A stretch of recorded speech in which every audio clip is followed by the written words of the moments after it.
Hello, everybody. Welcome to Cup of Chai. Today is September 12th, 2020. We have a special guest today, Ibrahim, as well as Asim and Enes. Hello, guys. Hi, Jonah. Hi, Hi. Jonah. How's everything? Fine. I'm tired Everything's today. good. Totally, really, really tired. I don't know why, but Same. yeah, that's the case. I was with my students since morning. I'm exhausted. Yeah, I think this is one of the rare times we Are are recording recording this late? evening. Yeah. So Also, with college, it's probably because it's online. Our professors have been bombarding us with so many quizzes and homeworks. I can't feel you right now because thankfully I've graduated, so I'm out of that bound. It's But pretty bad. we'll see with my PhD application how that goes. I don't know if they will accept any students for the PhDs with the COVID, but we'll see how it goes. Okay. So, Ibrahim, hello. Hi, Jonah. How are you? Fine. How's everything? Yeah, everything is good. So today, Thank you. you're gonna be talking to us about journalism, right? Yes. So is that what you're studying right now? Yes, I'm studying digital journalism at Pace University. I'm a junior, although I was supposed to be a senior this year. Things didn't work well, so I'm a junior. This is my second semester at Pace, and my school is impersonally opened. Yeah, on So campus for 2 days. okay. You're Yes. going half-time, right? Hybrid? Yes. For 3 classes, I'm on campus. Other than that, I follow it via Zoom. Okay, so I want to start with this. Why journalism? Why did you pursue journalism? Uh, I have always wanted to become a journalist since my early high school years. I always like to read newspapers, collect some interesting articles, etc. My plan wasn't to study journalism first. I was planning to study either political science or international relations when I was in Turkey. Then I left. I came here. I started a political science major. Then I changed my major to journalism because journalism teaches you something. Meanwhile, political science or international relations just teaches you some theories and ideas. Other than that, when you graduate, you don't have much to write on your resume or your job application. But when you study journalism, you can write for a student newspaper, you can start your own blog, etc. Yeah, I'm pretty happy about this, studying journalism. I'm planning to pursue my career as a correspondent, photojournalist, and a radio host. We'll see how it goes. Okay, what's a correspondent? I personally don't know.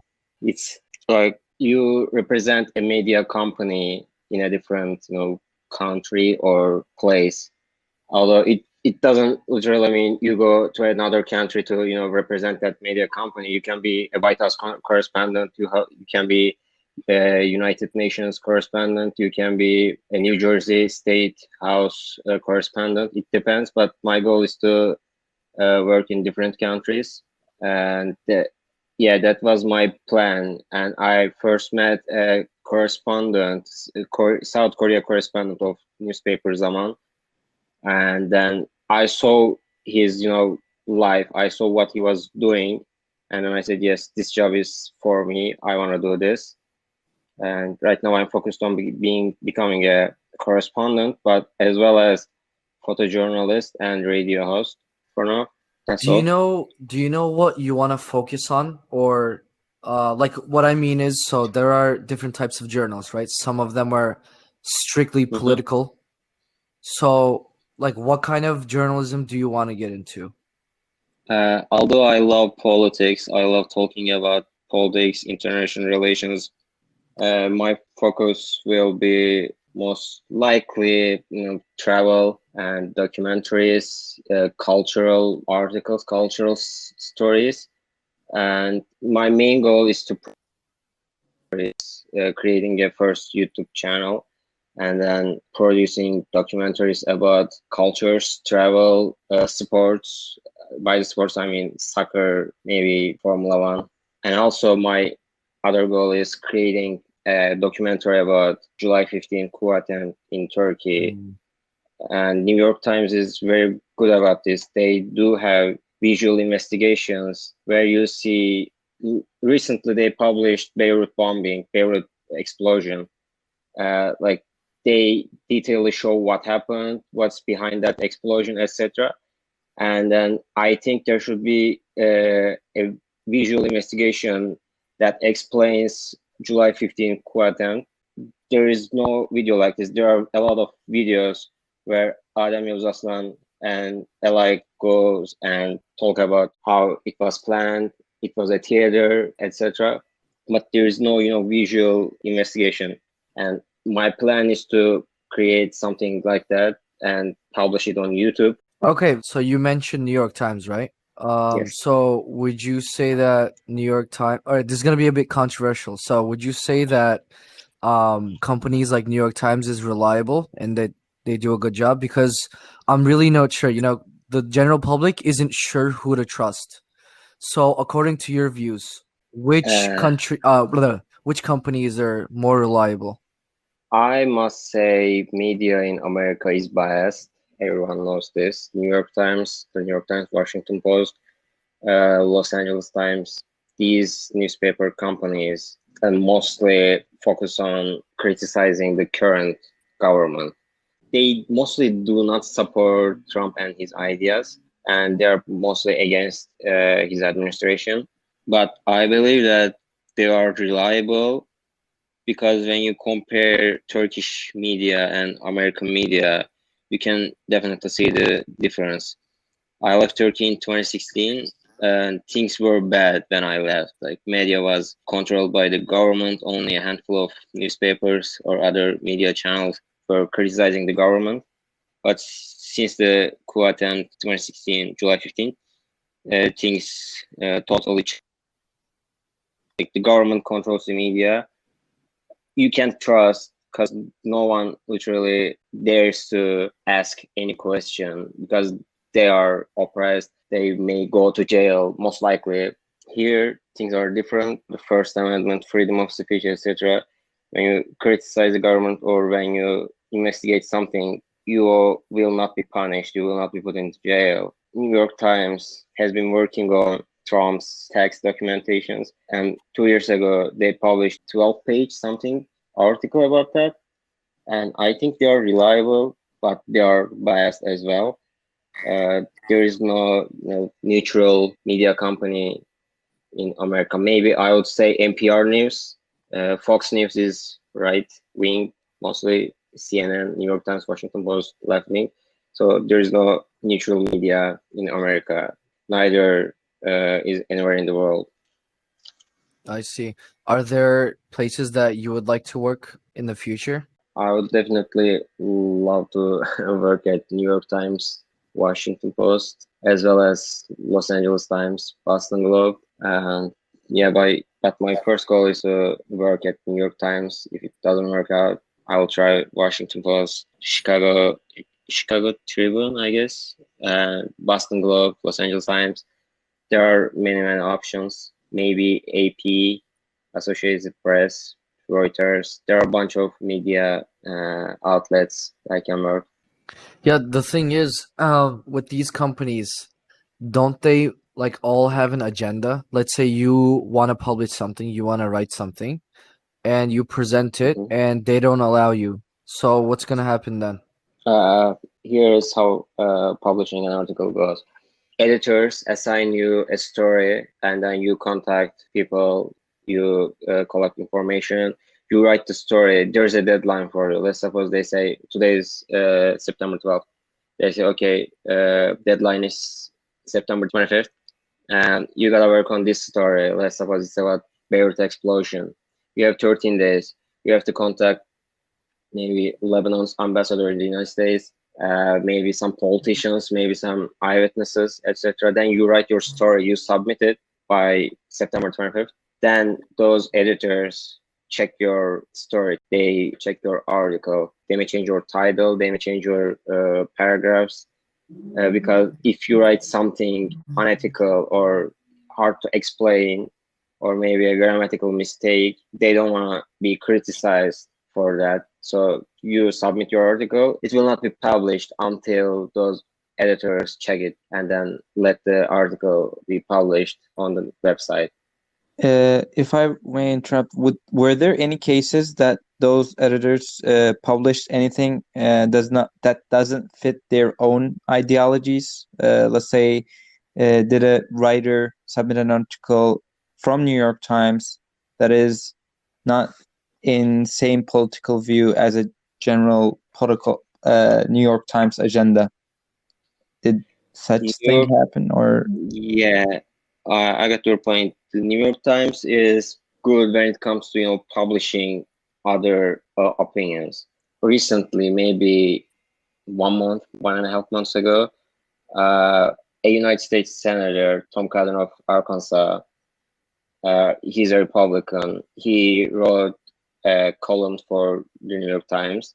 It was about protests, Black Lives Matter movement, and lootings. And then in his article, he suggested that National Guard and Homeland Security should go into cities, arrest people, maybe kill them. Like, he didn't directly say they should kill them, but he suggested, and his words got a lot of attention by the New York Times readers, and they criticized the newspaper not because they allowed a Republican for the paper, but because of his words, because of the editors to allow those words to appear on the paper. And maybe a week later, maybe 10 days, maybe earlier, the editor had to resign. It happened maybe, yeah, as I said, 1 month ago. The paper got criticized and then the editor had to quit. Now they assign another editor. Things like that might happen if editor makes a big mistake. Also, recently, another editor, it was a local newspaper in Wisconsin about Kenosha protests. A writer put a controversial title, and then the editors didn't check it, just directly published it, and then both the writer and the editor had things like that might happen, and that's why there are editors, and if they don't check it well, they may have to resign or apologize. so we might say there's a lot of pressure on the editors with each publishing? You gotta be a little careful, because otherwise readers might cancel their subscription. They might say, okay, these editors are untrustable. Okay, Ibrahim, is there anything else you would like to add? That's all from me, and I would like to thank you for having me. Thank you for coming. Thank you.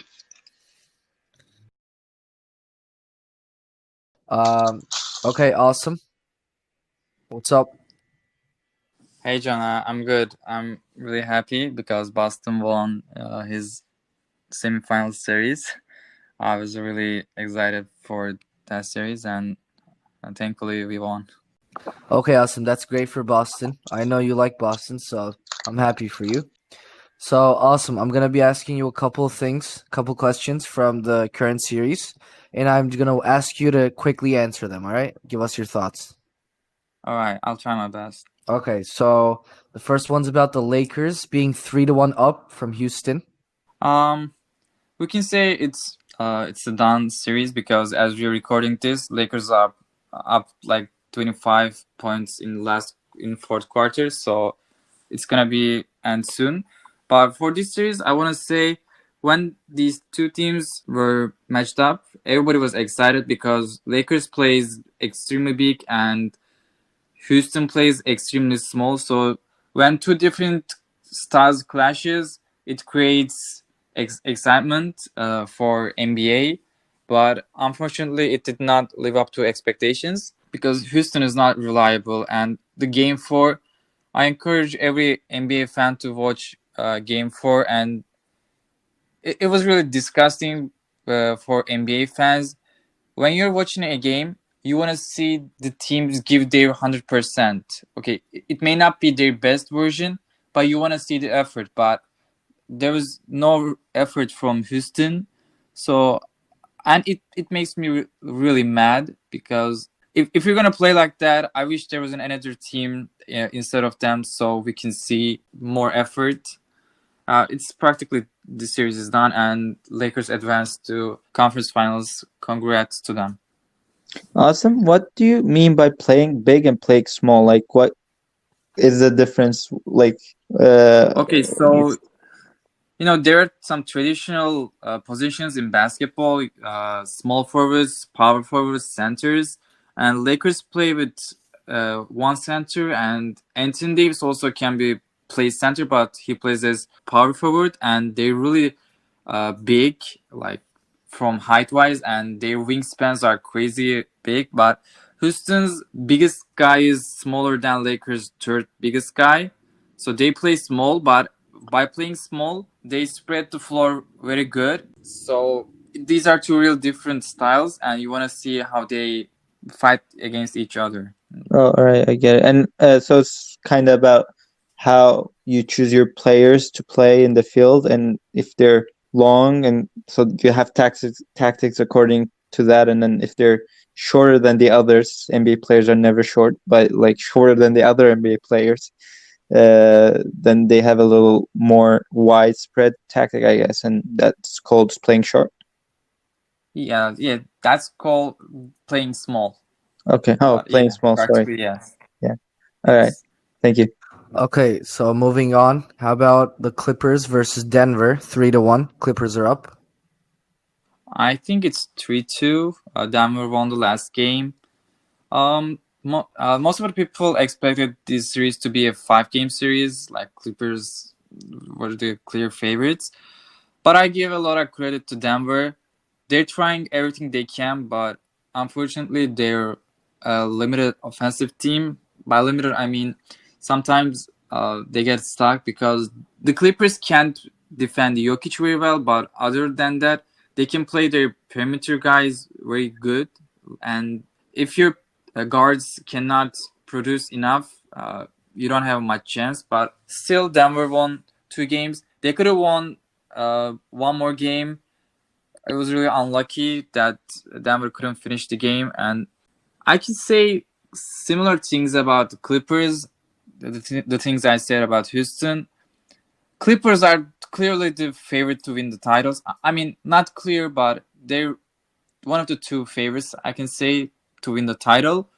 And they know that, so they don't give their 100% because they know if, like basketball is a long game, 48 minutes. They know if things don't go well in the first half, when the second half starts, they can just, play better and beat the team. So it gives them a, how can I say it? They relax a little bit, and as I said, you want to see the effort. The other teams plays really hard, but it is what it is. They're just too talented, and they're gonna probably win. But I really wish Denver can win the 6th game and make the series a Game 7, because Game 7s are the best, and you never know what's gonna happen in Game 7s.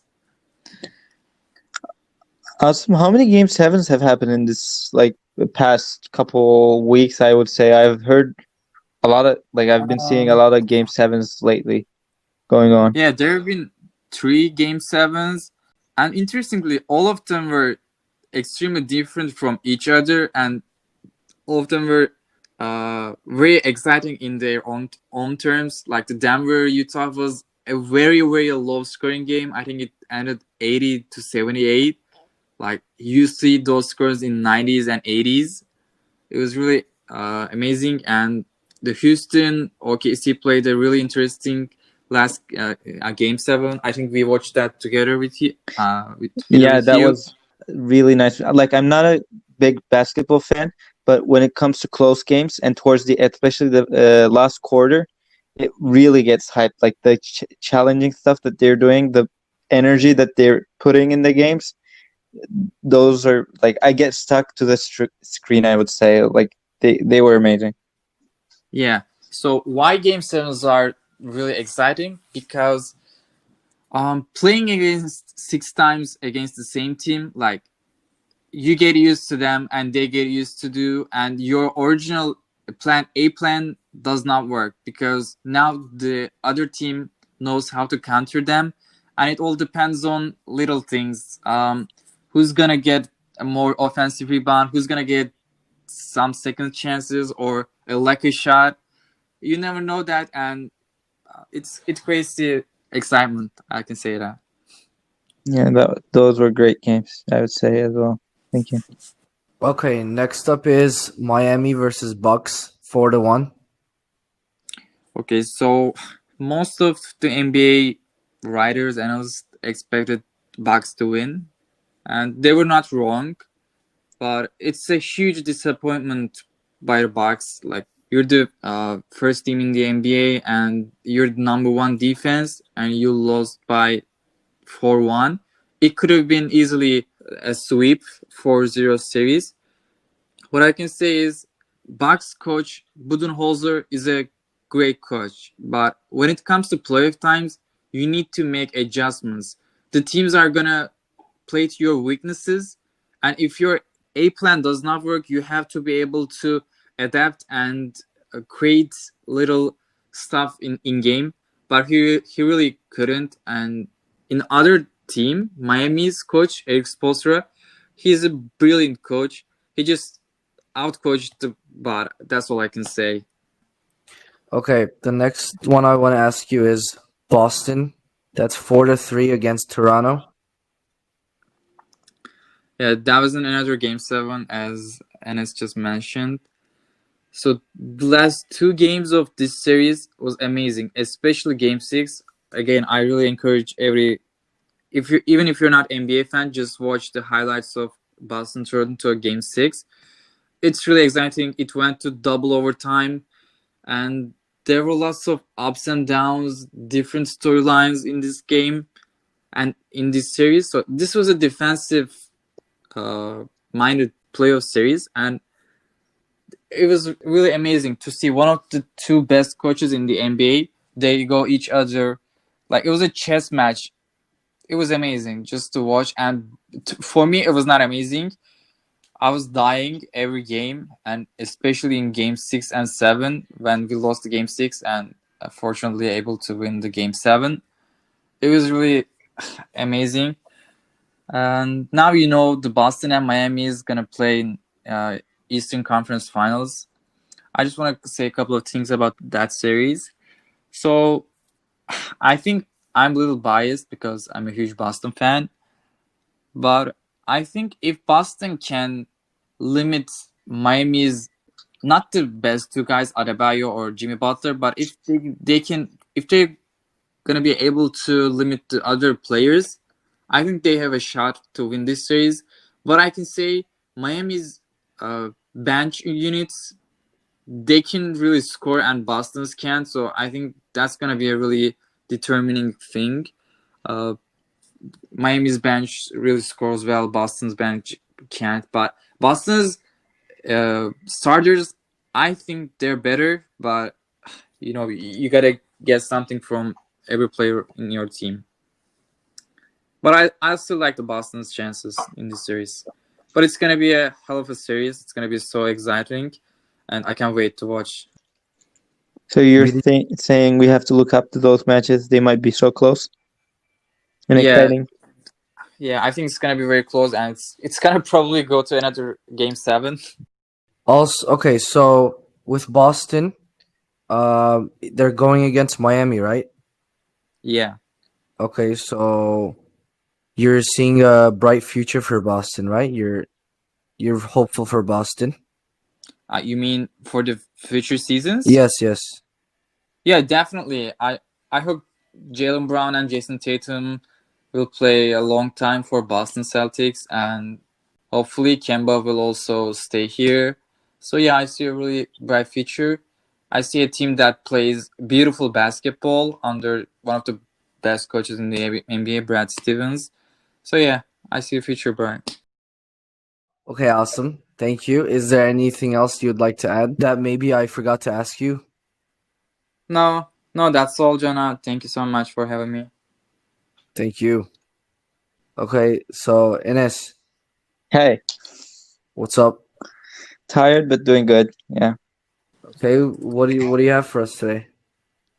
I have something really excited actually. It's Neurolinks. I don't know if you guys have heard or checked the news for the past week. Elon Musk has announced that they have been able to make a brain chip, which have worked, and they've tried it on pigs. And he has done a big demonstration. He've put out three pigs, three little pigs, one with no implants in their brain, one with an implant, and one with that they have implanted, and they've took up the chip. So this was to demonstrate that if you have an implant to your brain, you with this brain computer, you can also remove it, and you won't get any paralysis, or that it is not harmless to your brain.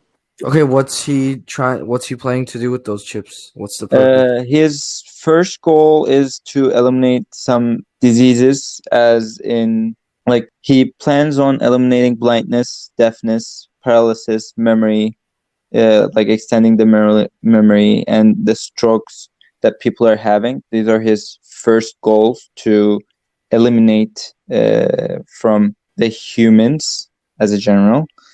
Uh, but in as if in looking in the future, because with the brain power or understanding brain, there might be a lot of different technologies that are going to be implemented through this.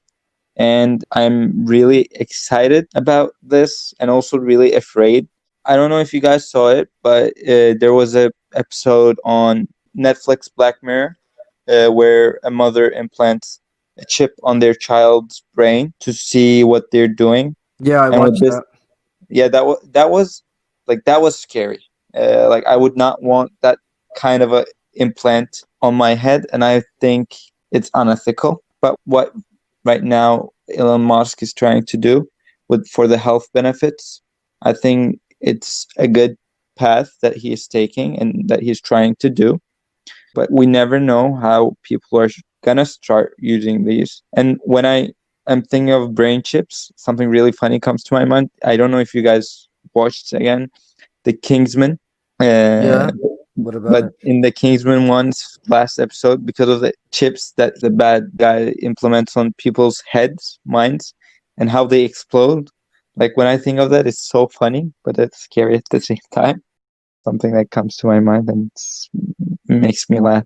I wonder who's gonna be willing to like first try these on, because it's scary, you know, it's a risk. That's why they're, like, first for now doing demonstrations on animals, and if they manage to actually cure right now, like, they haven't been able to cure anything, but what they have been able to do is implement the chip successfully and being able to charge the chip. Also, because they have this chip, they've been able to show or predict the movements of the animal and how they're going to act. That's a promising thing that they can would be able to cure different diseases, and people who have those, like a paralysis, like if they don't have their eyesight, this would be something that those people would probably be willing to try. I would have, but Do you know if it's like an extensive surgery? Like, no. is it What they said was that you can get into the surgery in a couple hours, and then you can get away and move on. Like, it's not uh like that you would enter surgery, you would have to stay in the hospital for a couple days, and then if it works, you get out. It's just you get in, you get something put in your brain, and in a couple hours you go out. How they're doing it is they also made a robot where this chip actually, to get the signals from the brain, has, I guess, 1,000 small strings on it, and this machine, huge machine, knits on the brain. Like, it's actually a huge knitting machine that knits strings on your brain. According to what they've done with the demonstrations of the pigs, it works. Like, we have been demonstrated that it works, but we don't know how it will work for humans right now, if it will be okay or not. So the things are going on. And what I heard about these things, that Elon and the engineering team of Neurolinks is trying to take it as fast as possible, like looking at from the engineering perspective. but the actual surgeons who are in the health field in this matter are trying to take it slower, because a human's life is worth way, way, way more than any technology that might help. That's why they're trying to take a little slower approach. And this creates some conflicts within the company from what I have watched and heard from the news. But they're doing a great job, and Elon Musk likes to push the limits as hard as he can, and they've been improving things. And hopefully these will actually be able to solve those kind of illnesses, or blindness, paralysis, Hopefully. deafness, and those people who cannot see, hear, or have that paralysis or short memory would be able to come over those things and would be able to see the world, would hear the people as all of us can do. Hopefully. We'll just have to see where it goes. Yeah, definitely. Well, okay, guys. I'd like to thank you guys, and especially Ibrahim, because here on our podcast we'll be starting a new series of interviews, and he's gonna be our host for these interviews. So, Ibrahim, thank you, especially. I thank you for having me podcast show. Thank you very much. Okay, guys. See you next week. See you. All right, Jenna. See you. See you.